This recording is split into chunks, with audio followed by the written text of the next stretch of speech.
So, how about this? Why don't we invite CryWorks up on stage? Euan Macdonald, CTO, CEO, and co-founder. Where are you, my friend?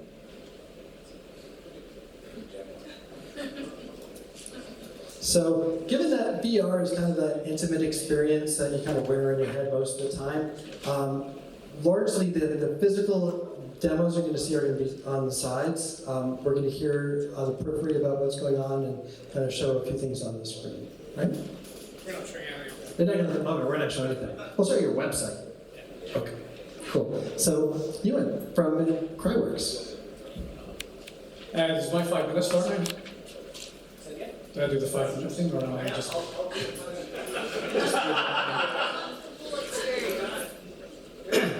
Right, so here we go.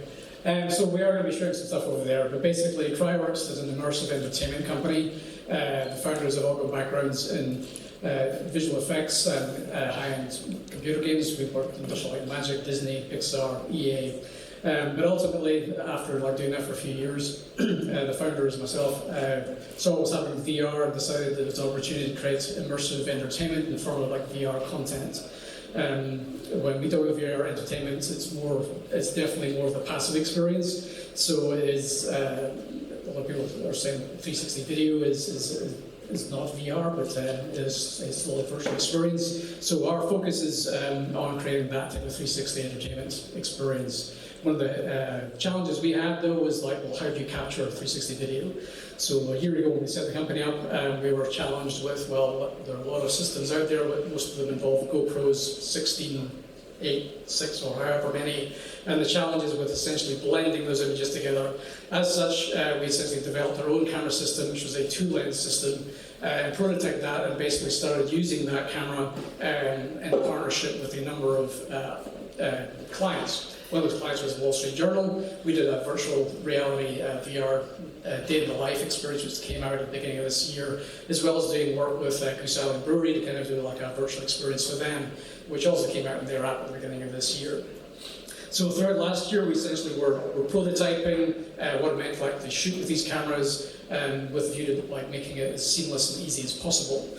At the end of last year, we started looking for strategic partners, which is when we also introduced the 500 startups. So one of our strategic partners and the lead investor is 451 Media.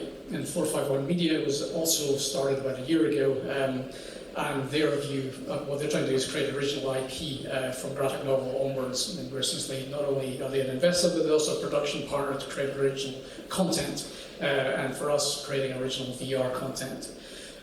They introduced us to 500 startups and also to Delaware Harper, who are also investors in CryWorks.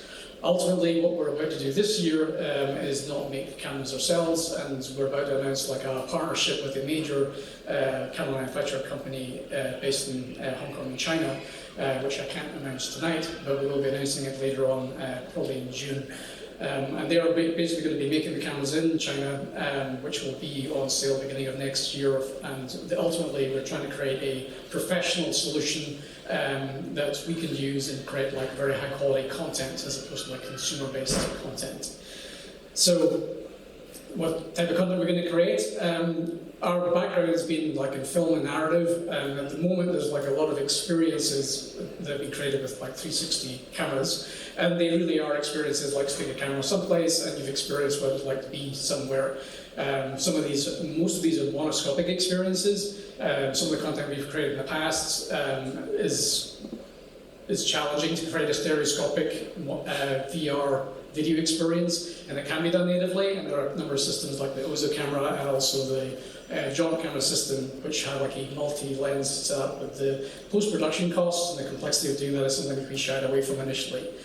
So our content using a monoscopic camera system is intended to be more of a reality type experience, and also we'll be experimenting with creating narrative pieces, but more serial content, recognizing that longer form content with the form factor of headsets is a challenge for adoption.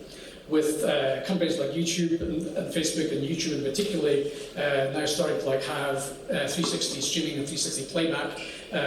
Those are obviously portals which we're looking at for distribution, and in particular, one of the features which our cameras are going to have later on this year and for the release products, and some which we're going to be offering, is live streaming. So what we're demoing back there is an example of live streaming from our camera. It's like a telepresence experience, which helps for both on set, because you can't be in the shot, so it allows the director to see what the camera's seeing, and then ultimately it's something which can then be used in live stream up to portals like YouTube. So we're talking to them about the types of experiences and live events that would be great to cover using virtual reality and essentially live 360 video. So with my 20 seconds left, we're basically going to be creating a variety of content, focusing on kind of reality TV, reality VR experiences, as well as gradually producing narrative, high quality, intermixed, as in CGI on top of 360 experiences, and publishing it through all sorts of portals this year. So there we go.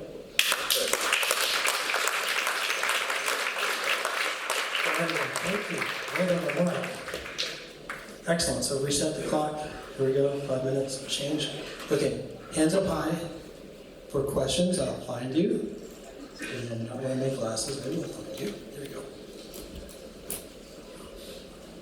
Hey, quick question for you. How would you integrate the sound experience into an immersive video? As you turn your head, how well does it track ambient sound by direction? This one.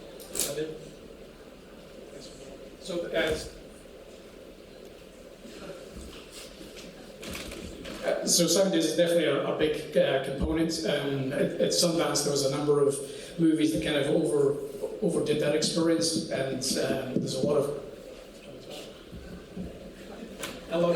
of criticism for overuse of audio. So it's one thing capturing it. So typically it's known as an ambisonic or binaural. There's a couple of ways of capturing the ambient sound, so you get directional experience, but ultimately that requires a dedicated player. So currently YouTube is starting to support that, but unless you've got a dedicated player and a headset that's going to track that, and in a headset it's something like a Google Cardboard experience, where you've got the YouTube app that then recognizes that there's a standard which is ambient, I can't remember what it's called, it's coming from Dolby, to kind of facilitates that spatial locked sound experience. So these standards are even further away than, at least we've got MP4 360 rectangular coming out, but the audio is still a ways away, but it will definitely help with the immersive experience overall.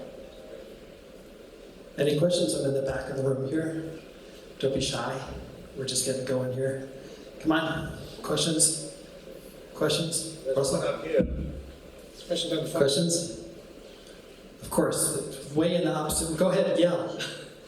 Can you talk a bit more about the Wall Street Journal concept that you created?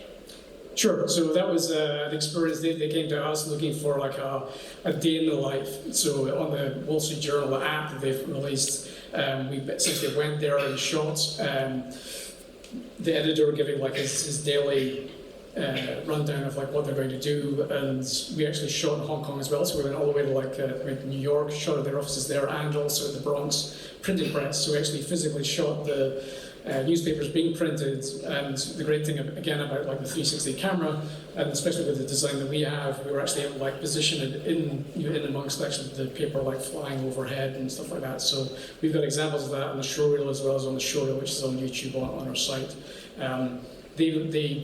We actually did a tour of both the facility in New York, but there was also a separate tour for the experience at the Bronx, when we did a full-on end-to-end walkthrough, which they typically do with their subscribers. So the whole idea was for the subscribers that couldn't typically go on the actual physical tours, having a virtual tour done for them to kind of show them the ins and outs of the Wall Street Journal. So that's the piece we did for them.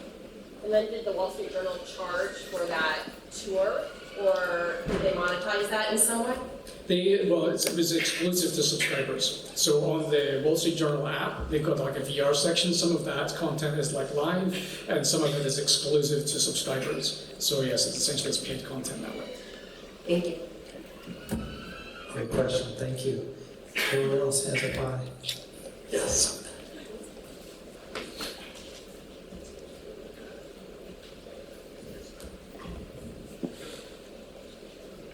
What's your take on Lightro and the ability to do light field imaging with a camera that is composed of many cameras? So the Lightro camera is ultimately it is the correct way. I mean, everybody's saying, well, is it an immersive video experience or not? And it all comes down to like the amount of data you can capture when you're doing when you're capturing. So what the light field and the multiple camera setup allows you to do is ultimately allows you to move your head. All of the 360 experiences right now, they're video based. Even if it's a stereo experience, it is not tracking your head position. With the Lightro, with the amount of data that they're capturing, you will be able to like move your head to a certain amount. So again, it is limited. It's not like I can like walk 3 feet to the left and I'm going to get a VR video experience. So technically, it is the correct or best way to capture that type of experience. However, the amount of data that is being created and the actual light field format, both from a video perspective, is completely unique. So it takes you into a completely unique workflow. The amount of data that's being captured is an order of magnitude above like creating like a 4K video.